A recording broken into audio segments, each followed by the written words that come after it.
magaalada Laascaanood waxaa maanta ka qabsoontay kulan ay soo qaban qaabisay wasaaradda deegaanka iyo isbeddelka cimilada dowlad goboleedka Waqooyi Bari Soomaaliya taasi oo ay madasheedu ku saabsanayd toddobaadka ka hortagga isticmaalka bacaha. madasha ayaa waxaa ka soo qayb galay wasiir ku-xigeenka wasaaradda deegaanka iyo isbeddelka cimilada Jamhuuriyadda Federaalka Soomaaliyeed, wasiirka wasaaradda deegaanka iyo isbeddelka cimilada Waqooyi Bari Soomaaliya iyo wasiirro kale oo ka tirsan maamulka agaasimayaasha heer federaal iyo heer state, xildhibaano ka tirsan golaha baarlamaanka dowlad goboleedka Waqooyi Bari Soomaaliya iyo marti sharaf kale. kulankani oo si mug iyo miisaan leh loogu qaadaa dhigay sidii loo joojin lahaa isticmaalka bacaha loo yaqaan plastiga.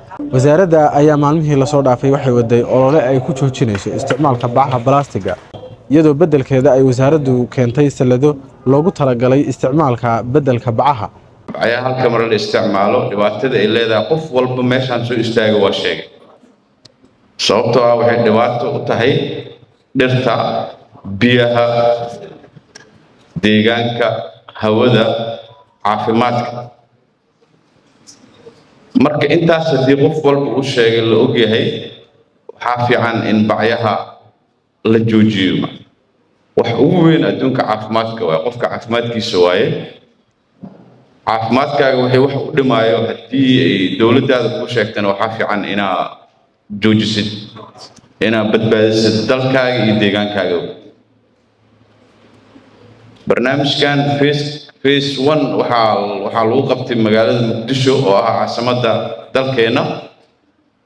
phase 2 koonfur galbeed, galmudug, waqooyi bari ugu dambeysay. waxaa laynagu yaqaanaa dad barnaamij bilowday la yidhaahaa isku tashi. marka taa inaynu ku darro bal inaynu wax ka qabanno sideen u bedeli lahayn cimiladeena iyo waxeena oo aynu la dagaalami lahayn in bacda waddanka la soo geliyo. labada ugu fiican ee meesha ku habboon waxa weeye waa dadka baaci mushtarka ah. haddayna iyagu inala qaadan ama aynaan isku mid noqon ama isku tashi gooni aynaan gaadhin waxba inoo hagaagi maayaan. markaa dadka fariintaan faraya shacbi weynahayga waqooyi bari waxaan ka codsanayaa in ay arrintan aan wadnay ku saabsan wax walba ku saabsan ee deegaanka baabiinaysa inay wax nagala qabtaan oo noo ogolaadaan dadka wacyigelinaya ee xaafadaha soconaya ama magaalada soconaya inay si wanaagsan u qaabilaan, iyaguna amarka qaataan oo ah war waxbaynu wada qabsanaynaa, war waxaan dhibaatada inoo keenaya inaga kaxeeya ama ha inoo keenina. waa Najiib Cabdullaahi, warbaahinta qaranka Soomaaliyeed.